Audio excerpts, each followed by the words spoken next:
La décision du gouvernement, prise le 23 décembre, de suspendre les activités de la société James Avenir sur le site de Cambele a suscité une vive inquiétude parmi les élus locaux qui apportent leur soutien défectible à cette entreprise. Ces leaders communautaires exhortent le chef de l'État à reconsidérer cette mesure, mettant en avant le renouvellement en cours du permis d'exploitation. Bien que périmé, ils dénoncent les manigances possibles pour transférer ce permis à d'autres exploitants, au détriment des villageois qui ont investi dans le secteur. Leur mobilisation montre une volonté collective de défendre les intérêts de la communauté et de préserver les emplois locaux. Le permis James Avenir, qui est déjà périmé depuis 2023. C'est en cours de renouvellement, comme c'est noté dans la circulaire du ministre. Comme c'est en voie de renouvellement, certains indigents se prétendent déjà propriétaires du permis et commandent ces permis avec l'aval du ministre. Quand on parle de la suspension des activités, il n'y a rien qui est mis en œuvre pour pallier au taux élevé de chômage qui vont également se manifester. Je requête prie le chef de l'État de demander au ministre de lever la suspension sur les travaux au niveau de Bukaro. La tension monte et le risque de troubles à l'ordre public s'intensifie.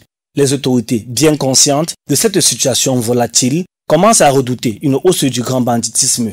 Pourtant, dans un entretien à la CIA TV, le directeur de la Sonamine a tenté de minimiser les inquiétudes en vantant les mérites du site minier, tandis qu'une note du ministre des Mines alertait déjà sur les risques de violence. Ce contraste entre les discours et la réalité sur le terrain suscite un climat de méfiance et de colère parmi les mineurs et les élites locaux. La population qui vaguait librement, on appelle chez nous ici artisans guédés, pour se battre avec quelques bancos, ne font plus. Et là, il y a un grand risque.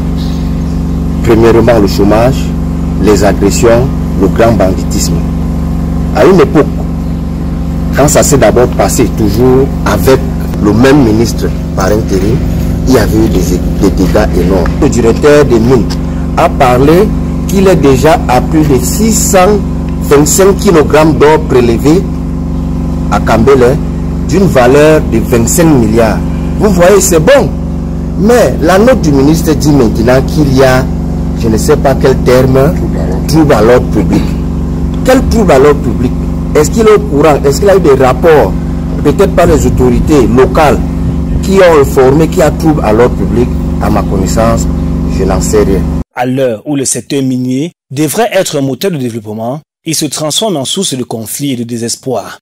Les fils du village, détenteurs d'autorisation et payeurs de taxes à l'État, sont témoins de cette dégradation. Leur lutte, soutenue par les élus pour faire valoir leurs droits, se heurte à une bureaucratie opaque, où les intérêts privés semblent primer sur le bien-être de la communauté. Dans cette spirale de désespoir, la quête d'un avenir meilleur se heurte à une réalité amère, celle de l'or qui enrichit certains au détriment de tant d'autres.